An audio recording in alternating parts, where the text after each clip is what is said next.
You're watching Drakewing Gaming. Enjoy the video. Hey guys and gals, Nary here from Drakewing Gaming. As some of you know me on Twitter, the Gaming Dragon. Today I'm coming back at you another Let's Play episode of Echo, Flynn's Path. So y'all, without further ado, let's go ahead and jump right back into it. Alarm chain, you are up, and let's go. Alright. Carl rolls his eyes and he looks over at me and grins. Why we gotta fish with these when we got an otter with us? I'm willing. That's not the point. Flynn almost growls, prodding and poking at the messy knot. It's about relaxing, and how's Chase gonna relax swimming around the whole time? He finally seems to get a handle on the mess and starts tugging out line. And how am I gonna relax with you fucking everything up? The line finally drops away from the spinner. That's what I get for bringing a pothead along. Hey, I'm straight right now! Flynn snickers. You sure about that? Carl rolls his eyes again. Ask Chase! I sit on a rock as I slowly reel in my line, watching my spinner glisten under the water. Why are you asking me? You have, what's it called? A gaydar? Isn't the idea that everyone has it? He doesn't respond as Flynn starts showing him how to actually tie the line. I come up empty and cast the line out again, listening to the clicking whir of the reel before the spinner lands with a plop in the middle of the pond. I was wondering where Flynn would go to fish since we wouldn't go to Emma, obviously. Turns out he and Leo found this pond 20 minutes outside of town, deep in the wilderness. Unsurprisingly, no one comes here, which is why Flynn says the fishing is good. There's definitely something calming about being out in the middle of nowhere, especially with the repetitive motions of fishing to keep you occupied. Finally, Flynn finishes showing Carl how to cast, and the ram launches his spinner out, almost all the way to the other side of the pond. Careful, idiot! If you get it snagged at the other end, I'll whoop your ass! Oh, lay off, Flynn! Carl reels in fast, and casts out again, making a pew sound as he does. Flynn sighs before walking up next to me, watching as I reel in much slower. I feel a little self-conscious with the way he stands over me. I'm worried I'm doing something wrong. Sure enough, he steps forward, his chest up against my back as he grips the pole. Grab it above the reel post. Here. He holds the rod, then grabs my paw and slides it up the pole. That way you can really grip it when you catch something. He's right up against my back, arms wrapped around me. I swallow and try to focus on the pole. Ah, you're focusing on that pole, aren't you? All right. I hear him give a low chuckle in his throat and I glare. Of course he knows what he's doing right now with my paws in the pole. He's probably rubbing in what he said yesterday. I decide to respond by sliding my tail up the inside of his leg, and I feel him shift against me, his chuckle turning into a grunt of surprise. What the hell are you guys doing? Flynn lets go of the pole and steps back as Carl watches us, his face screwed up in exaggerated disgust. Showing him how to fish. Now it's your turn, fatty. Carl pauses on his reeling. Sally, we haven't done this before. Plus, I don't know if I want to feel your cloaca on my ass. Too bad. I focus back on fishing, still feeling a little warm from the close encounter I just had with Flynn. I'm a little angry that he'd try that, especially so soon after what had happened. I try to focus back on how relaxing the motions are, sweeping the lake clockwise as I cast out again and again. If I really did want to catch a fish, though, I would be swimming in the water right now. It isn't hard to do. I've done it several times when I was younger in the reservoir. Of course, that's less relaxing since you have to actively search for the fish, rather than just sit placidly until one bites your lure. I've never killed one before, though. Careful, Carl! I wince and look to the side, seeing Flynn covering his head and ducking as Carl's lure bounces and swings around above him. You didn't let go of the fucking button! Carl shrugs and starts to swing his pole around, trying to unwrap the line from his pole. Well, if you weren't up against my tail, you wouldn't have to worry about that. I'm trying to show you. Kapew! Carl launches his lure over the pond so far that it almost lands on the opposite bank. It does, however, wrap tightly around a branch sticking up from a fallen log in the shallows. Unfucking believable.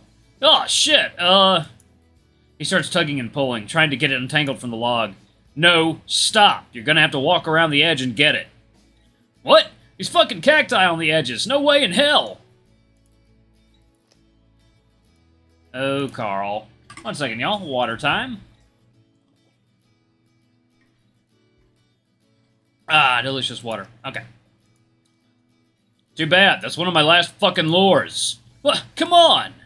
Carl's shoulders slump as he looks out across the pond. I sigh and set down my pole and start stripping my shirt off, followed by my pants. After a pause, I decide to take off my boxers, too. It's not like Jenna's here. It takes them a while to stop arguing, now about the plural form of cactus, and I realize that I'm now nude. Chase? I'll get the damn lure, just stop arguing. Heh, just want an excuse to give a little striptease, huh? Shut up, we've all seen each other naked. I do try to angle my hips away so they can't see my balls and cock, which is hard to do considering I've got a pretty steep bank to wobble over. I manage it though, and pretty soon I'm sludging through thick mud. Careful, I don't know what the fuck is in there. Didn't you say no one comes here?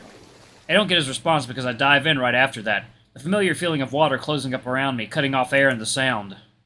Again, it's a huge relief to be back in the water, and I drift towards the bottom. It's not deep at all, and the water here is a slimy feel that I don't like. Still, it's better than nothing, and I undulate slowly across the pond. It doesn't take long to reach the log, as it's only about 30 feet away. I have to bob a few times to the surface to look around, though, since the water's too murky to see through. I'm actually kind of starting to regret this. I try to remember if I have any cuts or sores I'm going to have to douse in peroxide later. That's when one of my paws bumps the log, and I bob back up to the surface, wiping a paw across my eyes. I see the line glinting above me, some drops of pond water clinging to it. I reach up and grasp it between my index and thumb and follow it to the branch. I feel Carl give it a few tugs. Hey, Chase! Flynn says there's leeches in the pond! I hear a loud smack followed by a yelp. Don't fucking yank it around, you want to snag his eyeball? I ignore them as I search for the lure. I continue to follow the line until I lean over the log and spot the spinner, shimmering in the sunlight, the hook wedged into the soft, wet wood. It comes out easily and I carefully lift it, making sure I'm out of the way of the hook in case Carl decides to yank the line again. When I turn around, I'm glad to see that Flynn's got the pole now. I hold up the lure to show him and let it drop back into the water, Flynn slowly starting to reel it back in. I go back in, slowly swimming back to the opposite bank. It's at that point that I see a silver flash to the right of my field of vision. I look over and see a fish swimming lazily over some plant life on the bottom of the pond. I pause and would have smiled if my mouth wasn't going to fill the pot with pond water. It would be funny, after all this time with their lures and their poles, for me to just pop out the water fish and paw. I swim over to it slowly, lingering to the side so it won't block the sunlight before diving down and snatching it up.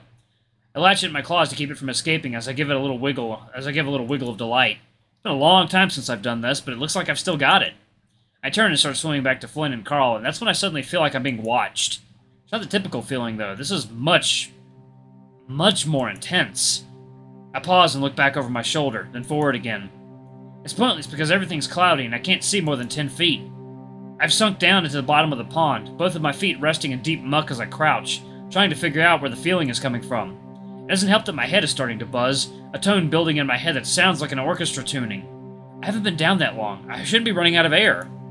Of course, I should just swim up to the surface, where it's bright and safe, but I don't, because this feels too familiar. I think back to when I was 12, playing in the abandoned school with Carl. I was hiding from him, in a second-floor classroom when I felt this exact feeling. Intense, almost physical, like a hand was grabbing into the back of my neck. I look around again, then finally look down, at the fish in my paws.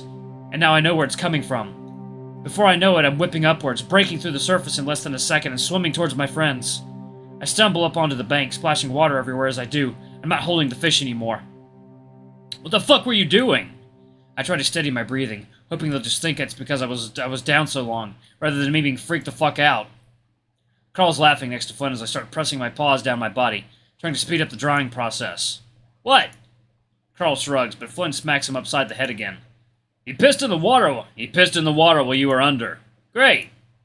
Honestly, I don't really care right now. I wouldn't worry about it. You didn't come up near it, and there's probably worse in there anyway.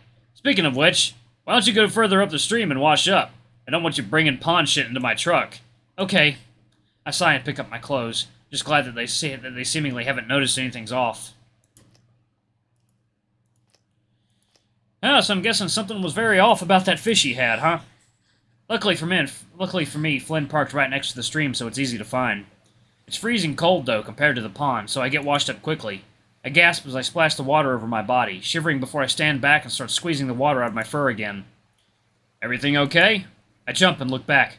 Flynn's leaning against his truck, arms folded, watching me. I blush. It was easier to be naked in front of the two of them, but for some reason, just being Flynn makes it way more embarrassing. I turn back around, pressing my tail harder against my ass as I wave my arms up and down, trying to dry off. Yeah, come for a show? Heh, yeah, always wanted to see the naked otter mimicking a bird. Shut up, I'm trying to dry off. Flynn doesn't say anything, so I just turn around, not even bothering to cover up, paws on my hips. Okay, seriously, you just come to see me naked? He hasn't moved at all, but he cracks a smile. Maybe. I don't let that trip me up, and instead thrust my hips out, legs spread. Well, there you go. I got a towel in my truck. He's still smiling, and his eyes definitely aren't on mine. Flynn has flirted with me before, even while I was dating Leo. I vaguely remember there being some altercations between the two. I make my way towards the truck, again trying to angle my hips away from him. You really know how to creep a guy out. I lift up on the handle, but the door doesn't open. Hey, unlock that— Ah! Something shoves hard into the small of my back, and I'm thrown forward to land on a wet splat against the hot metal of Flynn's truck. What the hell? Something tall, skinny, and muscular presses up against my back. Chills run down my spine as Flynn's muzzle snuffles into my ear, a low growling in his voice. You really think you can just tease me like that and get away with it? His paw slides around my body, between the car and my stomach before moving up my chest. I'm frozen that way, paws against the passenger window as I stare in shock through it as the truck's steering wheel, though I'm not really seeing it. There's a pause, and I think it's because he's waiting for my response, to see if I tell him to stop or not. I don't, though. I lean my head back into his neck, feeling my entire body break out into goosebumps as he rubs at my chest. You like that, don't you? I respond with a gasp as his sharp teeth graze across one of my stubby ears, his hot breath sending another wave of chills over my skin. His hands slide back down, slowly feeling out my body. Acting like a little slut. You didn't think this was gonna happen? I stiffen a little under the remark and lift my tail up again, between his legs. You're one to fucking talk? I'm not completely sure about what's going on. If this is a spur-of-the-moment thing, or if he's just trying to prove a point. What I do know is that we both want it. Switch the positions, let him do the work. Switch the positions, let him do the work. What the fuck should I do? Oh, no. Let him do the work. This is bizarre. Okay. Okay. Aggressive as Flynn can be, I know he's got a soft side. On top of that, he caught me off guard, and that's annoying. For a moment, Flynn pauses again, as if he's distracted by something, but I don't give him time to tell me what it is. Using my tail, it coils to his thigh, and I drag the reptile around, ending a spin with his back thumping into his truck. My paws slip into his open shirt, pinning either side of the button up to his arms. He grunts, a smirk on his muzzle as he leers at me. Well, well, there's the spicy otter I used to know. Forgot how damn strong otter tails can be. A grin of my own works across my muzzle, and I forgot how soft scales can be. I bring my snout to his stomach and firmly nuzzle into the patch of orange scales there. Flynn's abs flex for a moment, but then relax as I work my broad nose in. His skin is a little coarse, but underneath it is soft and warm. It had always been Flynn's soft spot. Not just physically, it's also a really sensitive spot for him. I found this out years ago when I first tickled him. And it's evident in a little lizard moan that slips out of his muzzle. Ah, cheap move, Flint Chase. Fucking otters and their wet, cold-ass noses.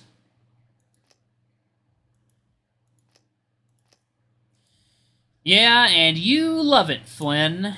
I'm not exactly sure what's gotten into me. It's like I'm a teenager again with the way I'm acting. I can see Flynn's surprise, too, but he doesn't say anything. At this point, his button-up is slipped over his shoulders, revealing more of his taut, lively form. His dark scales and orange scales both glisten in the desert sun. Flynn's biceps flex as he struggles with my hold, which must have been an act because he sure as hell couldn't have broken the pin if he tried. His playful struggling only gets me more excited. My sheath is filling rapidly now, and I can see his pants are fully tented. He sighs breathily and relents as I keep my hold firm, continuing to tease his belly. It's like a leather pillow, you know, supple. Flynn's face flushes as I bring my paws to his waist, pressing him to his truck, caressing his torso. My paws glide over his chest before sliding down his sides, then around his waist to grope his ass. Fuck! You know, I don't let just anybody touch me like this. I seriously doubt that. A little shiver runs through the lizard. He leans in, free from my grasp, nibbling breathfully into my ear as I shiver a bit in return. Flynn slouches down for better leverage, his paws wrapping to the small of my back. I take advantage of him being at my height level, and glide my wet tongue over the slick scales of his neck. His whole body gives a weird little jump, his hands snapping up to grab my arms almost painfully, but he doesn't push me away. I give a little grunt of annoyance and shrug off his hands, bringing my own paws back to his front. Dragging my blunt claws along his stomach, I trail them to around his back, scritching into his scales. Flynn rasps, letting out another reptilian moan. I can't help but giggle, pressing my body into the euphoric lizard. He tilts his head back, eyes half-lidded and maw agape, his tongue flicking at the air. For a moment I realize exactly what I'm doing, making out with my childhood friend. Strange as it seems, it's sexy as hell. A few years ago, there was no way I'd be okay with this. I guess the time apart, along with being pent up for a few days, helped to spur me on. I'm nearly fully out of my sheath at this point, my cock pressing into his very tinted pants crotch. He pulls me in, and I undulate against him, grinding into his crotch with my own. Riding out the reptile's spasms, I smooth my paw My paw pads down his back, dipping below his pants belt line, under his boxer briefs. Again, I grabbed 2 pawfuls of naked Gila ass, clasping Flynn's butt on either side of his short, fat tail. God damn it, Chase. Ugh, and had I known you still... Oh! I groped the lizard, cutting him off. Sorry, like that face you made. Go on? Would have made a move sooner is all. I slid my paws around his waist, towards the front, and brushed up against something very hot and solid. I grinned, feeling mischievous. Wrapping my paw around Flynn's rock-solid member, I give a brisk, smooth pump. He moans, practically melting over me now, his muzzle in the crook of my neck, and I think I feel him drooling down my back? Shit, he must have been a handful for Wolfie boy. He's not the type to easily submit. Flynn's right. Leo was a stubborn boyfriend, in and out of the bedroom. With a lot of coaxing, I could eventually get him to see things my way, but that hardly ever happened. I had a lot more energy as a teenager, more zest, I guess? It's hard to explain, but over the years I've just become more, well, exactly what Flynn's accused me of being. Personally, I just chalk it up to growing up. But right now, I do sort of feel like my old self, and that's kind of incredible. Hey, I'm a versatile otter. I like to trade off. I grin as Flynn guides my paws in his briefs, returning a smirk. I'm gonna go ahead and pause it right here. I don't know how long this scene is. Alright, y'all. Ooh, that's a spicy, spicy scene. Oh, anyway, y'all, thank you all so much for watching. Don't forget to like, comment, subscribe, ring that notification bell. Leave a super thanks or a tip if you can. It always helps. Until the next video, I love you all. I'll see you next time. Bye-bye!